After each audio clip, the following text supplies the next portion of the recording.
کا ہے تجھ سے ناتا، تجھ سے ناتا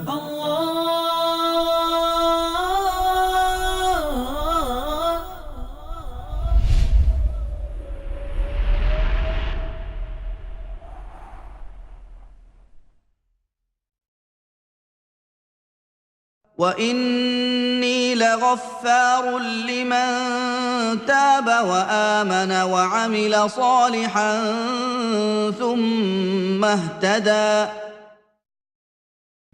جو توبہ کر لے اور ایمان لائے اور نیک عمل کرے پھر سیدھا چلتا رہے، اس کے لیے میں بہت درگزر کرنے والا ہوں۔ الغفار اللہ رب العالمین کے صفاتی ناموں میں سے ایک ہے۔ اس کا مطلب ہے کہ اللہ بہت ہی معاف کرنے والا ہے۔ کیا آپ نے کبھی ماں کی اپنے بچوں کے لیے محبت کا مشاہدہ کیا ہے؟ جب وہ اس کی نافرمانی کرتے ہیں تو وہ کس قدر انہیں معاف کر دینے والی ہستی ہوتی ہے۔ جب بھی وہ نافرمانی کرتے ہیں تو وہ ان کے لیے کس قدر رحم و کرم کرنے والی ہوتی ہے۔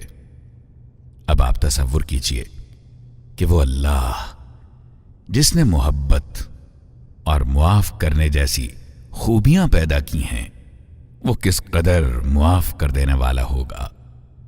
اللہ نے فرمایا ہے کہ اگر نسل انسانی گناہ نہ کرتی تو وہ کوئی اور قوم لے آتا جو گناہ کرتی اور بعد میں اس سے معافی کی طلبگار ہوتی، اس لیے اس کے سوا کون ہے جس سے گناہوں کی معافی طلب کی جائے۔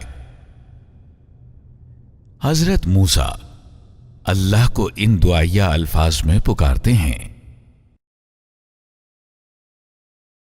أنت ولينا فاغفر لنا وارحمنا وأنت خير الغافرين۔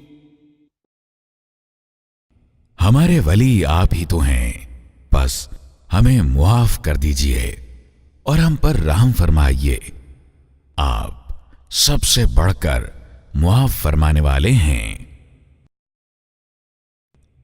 اللہ کے محبوب پیغمبر نے ہمیں دوسروں کو معاف کرنے کا حکم دیا ہے۔ جب ہم دوسروں کو معاف کرتے ہیں تو دراصل ہم خود کو اللہ کے عفو درگزر کا زیادہ حقدار بنا لیتے ہیں۔ ہمارا جذبہ عفو درگزر صرف انسانوں تک ہی محدود نہیں ہونا چاہیے، بلکہ اس کا دائرہ اللہ کی ساری مخلوق تک وسیع ہونا چاہیے، جس میں ماحول، درخت اور جانور بھی شامل ہیں۔ حضرت محمد صلی اللہ علیہ وسلم نے ہمیں اس برے کردار کی عورت کا واقعہ سنایا جس نے ایک پیاسے کتے کو پانی پلا دیا تھا اور اللہ رب العزت نے اس کے تمام گناہ معاف فرما دیے تھے۔ ہمارے گناہ جنہوں نے ہمارے دلوں کو بوجھل کر رکھا ہے، یہ ہمارے نامہ اعمال سے حذف ہو سکتے ہیں اگر ہم اپنے اس وحدہ لا شریک پروردگار کو پکاریں جو پکارے جانے کے لائق ہے اور جس کے پاس مکمل قدرت ہے کہ وہ ہمارے گناہ معاف کر دے اور ہمارے حالات بہتر فرما دے۔ اللہ ہم سب کا ہے تو ہی آقا،